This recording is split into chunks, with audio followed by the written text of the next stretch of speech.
Empathy. Soft skill. Emotional.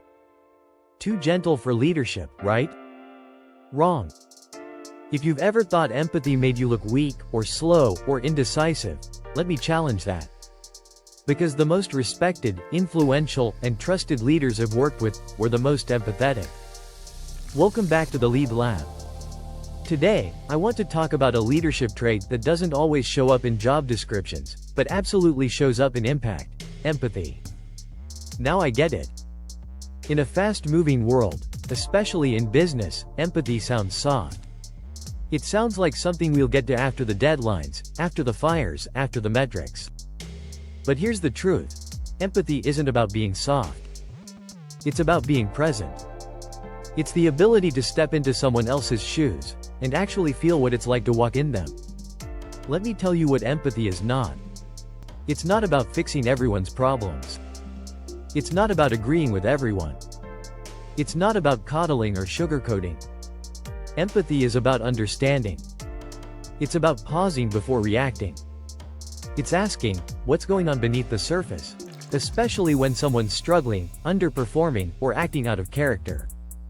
I remember once working with someone on my team who started missing deadlines out of nowhere. They were usually on point, responsible, focused. My first reaction? Frustration. Pressure. Accountability. But instead of leaning into that, I chose to ask, "Hey, is everything okay? You've seemed a bit off lately." And just like that, they opened up. There was a family issue at home. A health concern. Something they were quietly carrying while trying to keep it together at work. That conversation didn't just fix the deadline issue. It built trust. It let them exhale. It made us stronger as a team. Empathy doesn't slow down performance. It unlocks it. Because when people feel seen, they perform better. When they feel understood, they speak more honestly. When they feel safe, they take more risks, the good kind. And that creates the kind of culture that doesn't just survive stress, it grows through it. Here's the part most leaders forget.